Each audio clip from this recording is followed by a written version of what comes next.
আসসালামু আলাইকুম। সবাইকে আমন্ত্রণ এনবিএস আন্তর্জাতিক সংবাদে। শুরুতে NBS24.org শিরোনাম। ইরান যুক্তরাষ্ট্র সংঘাত ছড়িয়ে পড়ছে একের পর এক দেশে, বাড়ছে তৃতীয় বিশ্বযুদ্ধের আশঙ্কা। সোলাইমানি হত্যাকাণ্ড নিয়ে ট্রাম্পের বক্তব্যের পর নতুন বিতর্ক, পুরস্কার ঘোষণায় বাড়ছে উদ্বেগ। মধ্যপ্রাচ্যে নতুন শঙ্কা, হিজবুল্লাহকে সর্বোচ্চ সতর্ক থাকার বার্তা, বাড়ছে বড় সংঘাতের আশঙ্কা, নজর এখন ইসরায়েল সীমান্তে।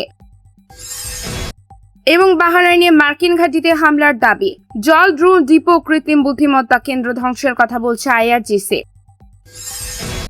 দর্শক, যুক্তরাষ্ট্রের সঙ্গে চলমান সংঘাতের প্রেক্ষাপটে লেবাননের সশস্ত্র গোষ্ঠী হিজবুল্লাহ সহ নিজেদের আঞ্চলিক মিত্রদের সর্বোচ্চ সতর্ক অবস্থানে থাকতে বলেছে ইরান। এ নিয়ে মধ্যপ্রাচ্যে নতুন করে উত্তেজনা, বৃহত্তর সংঘাতের আশঙ্কা দেখা দিয়েছে। এই বিষয়টি আপনি কিভাবে দেখছেন? ভিডিওটিতে একটি লাইক দিয়ে কমেন্ট করে জানিয়ে দিন আপনার মূল্যবান মন্তব্য। দর্শক, এতক্ষণ শুনছিলেন শিরোনাম, এবার বিস্তারিত। খবর পড়ছি আমি আতিয়া ফিফা। ইরান যুক্তরাষ্ট্র সংঘাত ছড়িয়ে পড়ছে একের পর এক দেশে, বাড়ছে তৃতীয় বিশ্বযুদ্ধের আশঙ্কা। মধ্যপ্রাচ্যের আকাশ যেন ক্রমেই আরো অস্থির হয়ে উঠছে। ইরান ও যুক্তরাষ্ট্রের মধ্যে চলমান সরাসরি সংঘাত এখন নতুন মাত্রা পেয়েছে। একদিনে টানা হামলা, অন্যদিকে পাল্টা আঘাত, পুরো অঞ্চল জুড়ে উত্তেজনা এখন চরমে। মার্কিন প্রেসিডেন্ট ডোনাল্ড ট্রাম্প যুদ্ধবিরতি কার্যত শেষ হয়ে গেছে বলে ঘোষণা দেওয়ার পর পরিস্থিতি আরো উত্তপ্ত হয়ে ওঠে। এরপর থেকে টানা 7 দিন ধরে ইরানের বিভিন্ন লক্ষ্যবস্তুতে হামলা চালানোর কথা জানিয়েছে মার্কিন বাহিনী। পাল্টা হিসেবে ইরান উপসাগরীয় অঞ্চলে অবস্থিত মার্কিন সামরিক স্থাপনাগুলোকে লক্ষ্য করে ক্ষেপণাস্ত্র, ড্রোন হামলা চালানোর দাবি করেছে। এই সংঘাত এখন আর শুধু ইরানের ভেতরে সীমাবদ্ধ নেই। এর প্রভাব পড়েছে সংযুক্ত আরব আমিরাত, ইরাক, বাহরাইন, কুয়েত, সৌদি আরব, ওমান, কাতার, লেবানন এবং ফিলিস্তিন সহ মধ্যপ্রাচ্যের বিভিন্ন দেশে। এমন রক্তক্ষয়ী পরিস্থিতির মধ্যেই আন্তর্জাতিক অঙ্গনে নতুন করে প্রশ্ন উঠছে, এই সংঘাত কি আরো বড় বৈশ্বিক যুদ্ধে রূপ নিতে পারে? অন্যদিকে ইরানের পক্ষ থেকে বাহরাইন, কাতার, কুয়েত এবং জর্ডানে অবস্থিত মার্কিন লক্ষ্যবস্তুতে হামলার দাবি করা হয়েছে। এদিকে ইসরায়েল গাজা ও লেবাননে তাদের সামরিক অভিযান অব্যাহত রেখেছে। একই সঙ্গে ইরানের ঘনিষ্ঠ আঞ্চলিক মিত্র গোষ্ঠীগুলোর তৎপরতা নিয়েও আলোচনা বাড়ছে। সোলাইমানি হত্যাকাণ্ড নিয়ে ট্রাম্পের বক্তব্যের পর নতুন বিতর্ক, পুরস্কার ঘোষণায় বাড়ছে উদ্বেগ। ইরানের মিত্র হিসেবে পরিচিত ইরাক ভিত্তিক সশস্ত্র গোষ্ঠী ইসলামিক রেজিস্ট্যান্স ইন ইরাক বা IRI যুক্তরাষ্ট্রের প্রেসিডেন্ট ডোনাল্ড ট্রাম্পকে লক্ষ্য করে একটি পুরস্কার ঘোষণা দাবি করেছে। সংগঠনটির প্রকাশিত তথ্য অনুযায়ী ঘোষিত অর্থের পরিমাণ $1 কোটি, যা বর্তমান বিনিময়ে হার অনুযায়ী প্রায় 123 কোটি 12 লাখ টাকার সমান। গত বৃহস্পতিবার প্রকাশিত এক বিবৃতিতে গোষ্ঠীটি জানায়, এই অর্থ তাদের সদ্যতা সদস্য ও সমর্থকদের অনুদান থেকে সংগ্রহ করা হয়েছে। তবে স্বাধীনভাবে এ দাবির সত্যতা যাচাই করা সম্ভব হয়নি। বিবৃতিতে ট্রাম্পের বিরুদ্ধে বিভিন্ন অভিযোগ আনা হয় এবং তাকে অপরাধী হিসেবে উল্লেখ করা হয়।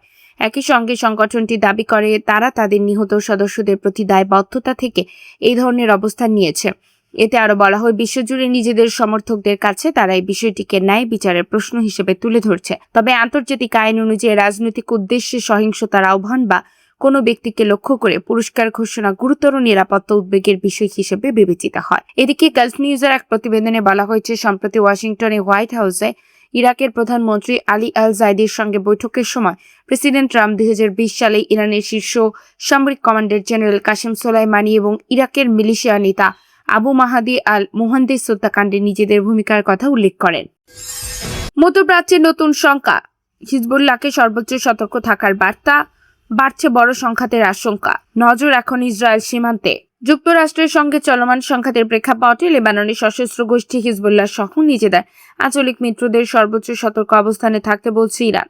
এ নিয়ে মধ্যপ্রাচ্যে নতুন করে উত্তেজনা, বৃহত্তর সংঘাতের আশঙ্কা দেখা দিয়েছে। শুক্রবার 17 জুলাই প্রকাশিত টাইমস অফ ইসরায়েল এক প্রতিবেদনী তথ্য জানানো হয়। লেবাননের সংবাদপত্র নিদা আল ওয়াতানের বরাতে প্রতিবেদনে বলা হয়, তেহরানে অনুষ্ঠিত এক বৈঠক ইরানের নেতৃত্বাধীন তথাকথিত অক্ষয় শক্তি বা অ্যাক্সিস অব রেজিস্ট্যান্সের নেতারা বর্তমান পরিস্থিতি পর্যালোচনা করেন। সেখানে আঞ্চলিক মিত্রদের সম্ভাব্য সব ধরনের পরিস্থিতির জন্য প্রস্তুত থাকার আহ্বান জানানো হয়েছে বলে দাবি করা হয়। প্রতিবেদন অনুযায়ী যুক্তরাষ্ট্র ইসরায়েলের যৌথ হামলায় গত ফেব্রুয়ারিতে ইরানের সাবেক সর্বোচ্চ নেতা আলী খামেনি নিহত হওয়ার পর আঞ্চলিক রাজনীতিতে বড় ধরনের পরিবর্তন আসে। পরবর্তীতে গত মাসে পাকিস্তানের মধ্যস্থতায় হওয়া প্রাথমিক শান্তি উদ্যোগ ভেঙে যাওয়ার পর তেহরান ও ওয়াশিংটনের মধ্যে নতুন করে সংঘাত শুরু হয়। সাম্প্রতিক মার্কিন বিমান হামলায় ইরানে 8 জন নিহত হওয়ার খবর পাওয়া গেছে। অন্যদিকে ইরানের ইসলামী বিপ্লবী গার্ড বাহিনী IRGC জর্ডান ও কাতারে মার্কিন সামরিক স্থাপনাকে লক্ষ্য করে হামলার দাবি করেছে। একই সময় কুইট জানিয়েছে একটি পানি শোধনাগার ড্রোন হামলায় ক্ষতিগ্রস্ত হয়েছে এবং কয়েকজন নিরাপত্তা সদস্য আহত হয়েছেন। বর্তমানে উত্তেজনার মধ্যে এখন পর্যন্ত ইসরায়েলের সরাসরি এই সংঘাতে অংশ নেয়নি এবং ইরান ইসরায়েলের অভ্যন্তরে সরাসরি কোনো হামলার কথা ঘোষণা করেনি।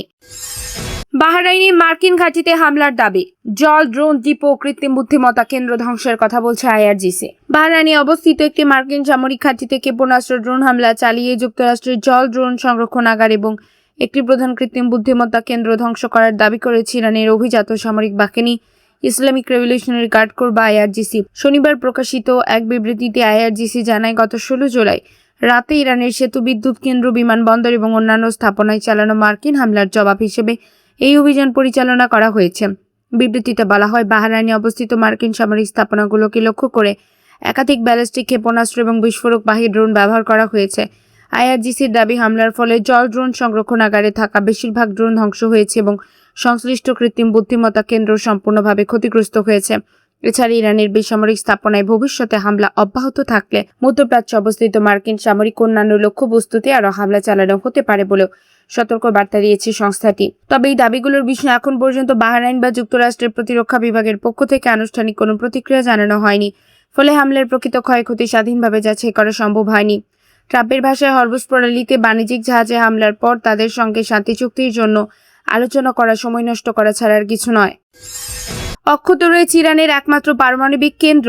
মার্কিন হামলার দাবিতে দিল তেহরান কড়া জবাব। ইরানের একমাত্র পারমাণবিক বিদ্যুৎ কেন্দ্র বুশেহর মার্কিন হামলায় ক্ষতিগ্রস্ত হয়েছে বলে যে খবর ছড়িয়ে পড়েছে তা পুরোপুরি ভিত্তিহীন বলে দাবি করেছে দেশটির ইংরেজি ভাষার সংবাদ মাধ্যম প্রেস টিভি। কাতার ভিত্তিক সংবাদ মাধ্যম আল জাজিরার এক প্রতিবেদনে সম্প্রতি দাবি করা হয়, মার্কিন হামলায় বুশেহর পারমাণবিক বিদ্যুৎ কেন্দ্রের কিছু অংশ ক্ষতিগ্রস্ত হয়েছে। তবে প্রেস টিভির অনুসন্ধানী প্রতিবেদনে বলা হয়েছে, মাঠ পর্যায়ে তদন্ত এবং সংশ্লিষ্ট কর্মকর্তাদের সঙ্গে কথা বলে এমন কোনো প্রমাণ পাওয়া যায়নি।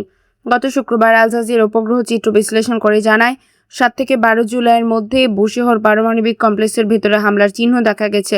এরপরই ঘটনার সত্যতা যাচাই অনুসন্ধান শুরু করেছে প্রেস টিভি। প্রতিবেদন অনুযায়ী তদন্তে নিশ্চিত হওয়া গেছে যে ওই সময় বুশেহর পারমাণবিক বিদ্যুৎ কেন্দ্রের ভেতরে কোনো ক্ষেপণাস্ত্র বা গোলাবর্ষণের ঘটনা ঘটেনি। ইরানি কর্মকর্তারাও কেন্দ্রটি নিরাপদ ও সচল থাকার কথা জানিয়েছেন। প্রেস টিভির দাবি, আল জাজিরার প্রকাশিত উপগ্রহ চিত্রে পারমাণবিক স্থাপনাগুলোর অভ্যন্তরে কোনো হামলার স্পষ্ট চিহ্ন নেই। ছবিতে দেখা কালো দাগগুলো মূল স্থাপনার বাইরে অবস্থিত একটি সবুজ এলাকার অংশ, যা প্রশাসনিক বা কারিগরি কার্যক্রমের সঙ্গে সংশ্লিষ্ট নয়।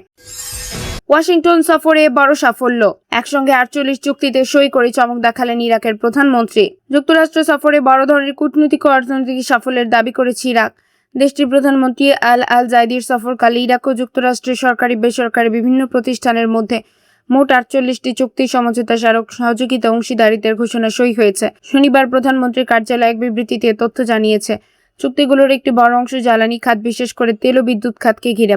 তেল সমৃদ্ধ ইরাক দীর্ঘ কয়েক দশকের যুদ্ধ ও রাজনৈতিক অস্থিরতার পর অর্থনীতি পুনর্গঠনের চেষ্টা করছে। তবে দেশটি এখনো দুর্বল অবকাঠামো, অনুন্নত জনসেবা, অব্যবস্থাপনা এবং দুর্নীতির মতো নানা চ্যালেঞ্জের মুখোমুখি। এদিকে মধ্যপ্রাচ্যে চলমান সংঘাতের কারণে তেল রফতানি ব্যাহত হওয়ায় রাজস্ব বড় ধরনের চাপ তৈরি হয়েছে। ফলে নতুন বিনিয়োগ ও আন্তর্জাতিক সহযোগিতা এখন দেশটির জন্য অত্যন্ত গুরুত্বপূর্ণ হয়ে উঠেছে।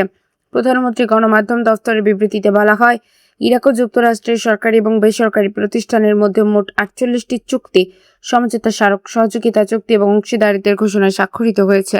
দর্শক, এই ছিল এখনকার মতো। আমাদের পরবর্তী সংবাদ দেখার আমন্ত্রণ জানিয়ে বিদায় নিচ্ছি আমি শফিউল আলম আরাফ।